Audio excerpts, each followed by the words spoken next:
दोस्तों काफ़ी सारे स्टूडेंट्स के कमेंट आ रहे थे कि इम्पोर्टेंट क्वेश्चंस की एक वीडियो बना दीजिए। तो इसी डिमांड पर मैं लेकर आ गया हूं आपके लिए एक इम्पोर्टेंट वीडियो। इसमें हमारे 22 विस्तृत क्वेश्चन है जो हमारे लॉन्ग क्वेश्चन होते हैं 6 नंबर के। ठीक है, मैक्सिमम जो होते हैं 6 नंबर के। तो इसमें हमारे रसायन विज्ञान के और जीव विज्ञान के और भौतिक विज्ञान के यानी विज्ञान के तीनों खंड के हमारे क्वेश्चन हैं।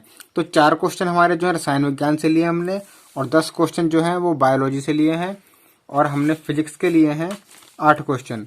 तो इन सभी क्वेश्चंस को हम आज इस वीडियो में डिस्कस करेंगे कि किस तरह से क्वेश्चन पूछे जाते हैं और आपको आंसर भी किस तरीके से लिखने हैं। तो ये आपके पास पूरे 22 इंपोर्टेंट क्वेश्चन है जो कि लॉन्ग में 6 नंबर के ही आएंगे। अगर यानी कि आपके 6 या 18 तीन खंड होते हैं, तीनों खंडों में आपके 6-6 नंबर के आएंगे। तो 18 नंबर जो है आपके इन्हीं क्वेश्चनों में से आएंगे। इनसे बाहर का कोई भी क्वेश्चन नहीं आता है, क्योंकि यही क्वेश्चन मैंने छांटे हैं, ये मॉडल पेपर से छांटे हैं और मैंने इस बार के मॉडल पेपर से छांटे हैं और हर बार एग्जाम में लगभग पूछे गए हैं। तो पहला क्वेश्चन हमने लिया है रसायन विज्ञान से। 4 प्रश्न हमारे। ब्लीचिंग पाउडर बनाने की विधि, रासायनिक गुण तथा उपयोग लिखिए। तो ब्लीचिंग पाउडर बनाने की विधि लिख देनी है, रासायनिक गुण और उपयोग। ये 2016 में और 20 में आया हुआ है।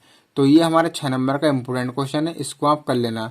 अगर आपको इन क्वेश्चंस के आंसर्स चाहिए तो कमेंट कर देना हमें, हम इनका एक सॉल्यूशन का वीडियो भी बना देंगे। तो केमिस्ट्री का क्वेश्चन है हमारा ये, यानी ब्लीचिंग पाउडर से संबंधित आप जितना भी जानते हो सब इसके बारे में आपको लिख देना है।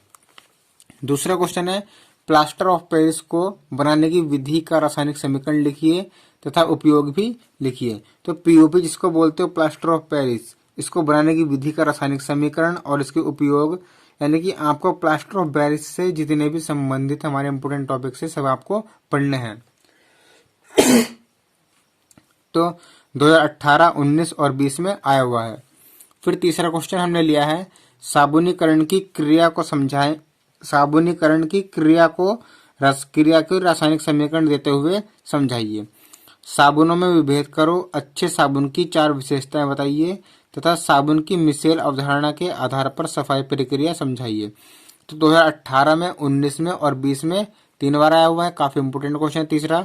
और हमने केमिस्ट्री का लास्ट क्वेश्चन लिया है मेंडलीव की मूल आवर्त सारणी के गुणों और दोषों का उल्लेख कीजिए।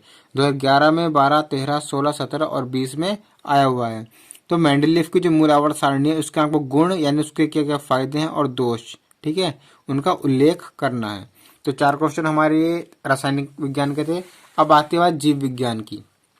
जीव विज्ञान में हमारे 10 प्रश्न है और सब 6-6 नंबर वाले क्वेश्चन हमारे विस्तृत वाले। तो पहला क्वेश्चन है नामांकित चित्र की सहायता से मनुष्य के पाचन तंत्र का वर्णन करो। तो आपको पाचन तंत्र बनाना है मनुष्य का और उसका लेबल डायग्राम यानी कि नामांकित, जो जिसका पार्ट जहां पर उसका नाम लिख देना है। तो 2010 में, 12 में, 16 में और 19 में आया हुआ है।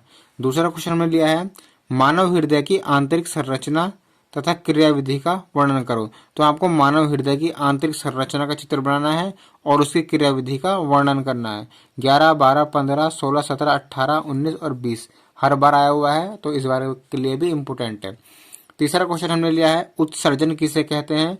मनुष्य के वृक्क की संरचना नामांकित चित्र की सहायता से समझाइए।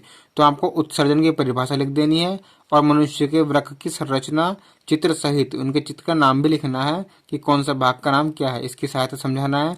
2009, 10, 11, 18, 19, 20 में आया हुआ है, काफी इंपोर्टेंट है। तो 3 क्वेश्चन होगा हमारे।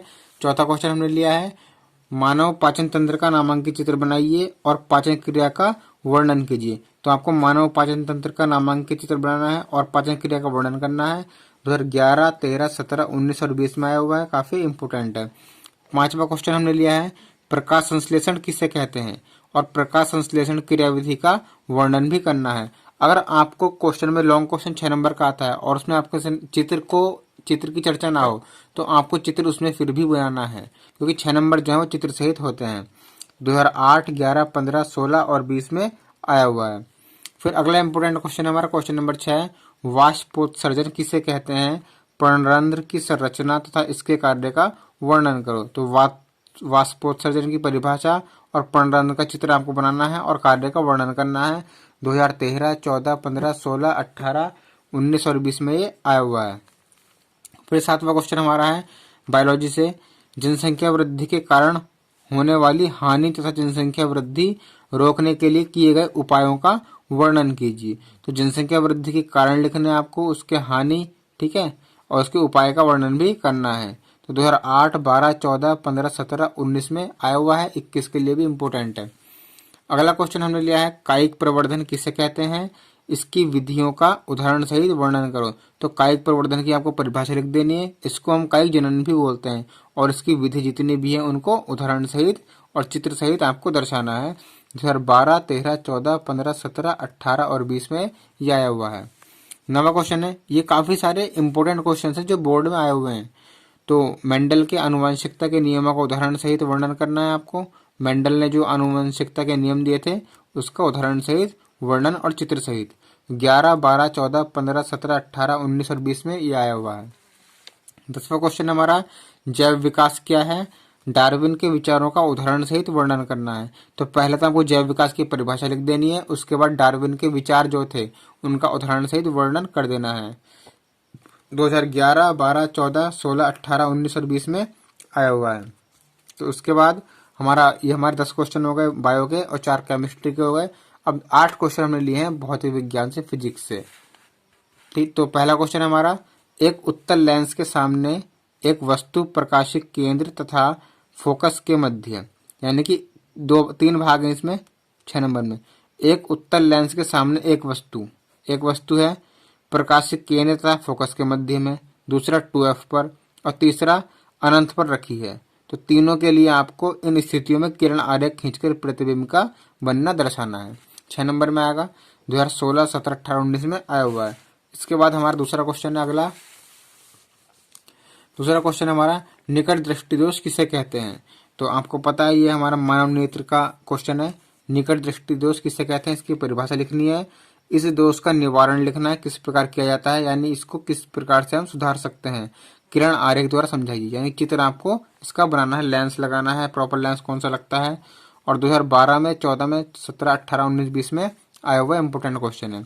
फिर हमारा आता है तीसरा क्वेश्चन। तीसरा क्वेश्चन हमारा दूरदृष्टि दोष किसे कहते हैं, इस दोष का निवारण किस प्रकार किया जाता है।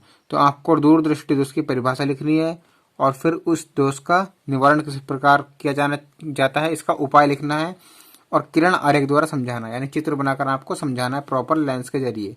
तो 2011 में, 12 में, 15, 19, 16, 18 और 20 में ये आया हुआ है।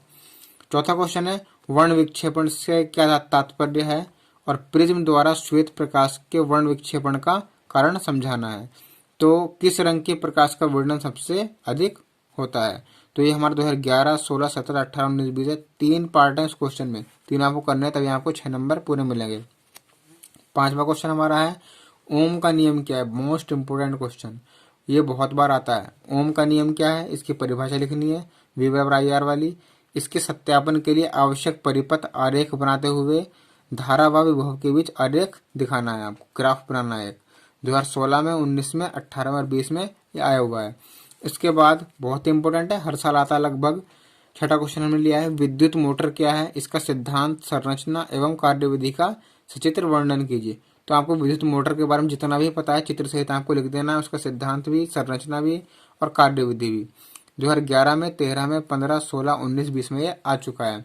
इसके बाद हमारा 7वां क्वेश्चन है प्रत्यावर्ती धारा डायनामो, जिसको हम विद्युत जनरेटर भी बोलते हैं। तो क्वेश्चन आपको किसी भी तरीके से मिल जाएगा, या तो विद्युत जनरेटर पूछेगा या प्रत्यावर्ती धारा डायनामो पूछेगा। आपको करना यही है, किस सिद्धांत पर ये कार्य करता है और नामांकित चित्र बनाकर इसकी कार्यविधि आपको समझानी है। 2008 में, 15 में, 16 में, 19 में और 20 में ये पूछा जा चुका है। और 8वां क्वेश्चन हमारा लास्ट क्वेश्चन है दृष्ट धारा जनित्र किसे कहते हैं, इसका सिद्धांत, संरचना एवं कार्यविधि का सचित्र वर्णन करना है। तो दृष्ट धारा जनित्र, इसका सिद्धांत, फिर संरचना और कार्यविधि, इनका सचित्र वर्णन करना है। 2012, 13, 14, 16, 17, 19 और 20 में आ चुका है। तो ये हमारे कुछ 20 क्वेश्चन, लगभग 20-22 क्वेश्चन थे, आप इनको कर लेना है। और अगर आपको इन क्वेश्चन के सॉल्यूशन चाहिए तो आप कमेंट में कर देना। अगर अच्छे कमेंट आए, काफ़ी सारे स्टूडेंट्स ने अगर रेस्पॉन्स बढ़िया दिया तो हम इसके सॉल्यूशन भी आपको प्रोवाइड करा देंगे। एक सॉल्यूशन पर हम इसकी वीडियो बना देंगे। तो आपको ये क्वेश्चन पक्के कर लेने हैं। अगर हमारा लॉन्ग क्वेश्चन आएंगे तो इन 22 क्वेश्चन से बाहर नहीं जाएगा विस्तृत क्वेश्चन, ये हमारा क्वेश्चन 6 नंबर में ही आता है। तो मिलते हैं अगली वीडियो में किसी और नए टॉपिक के साथ। देखते रहिए हमारे चैनल आर के सिंह स्टडी। Thank you.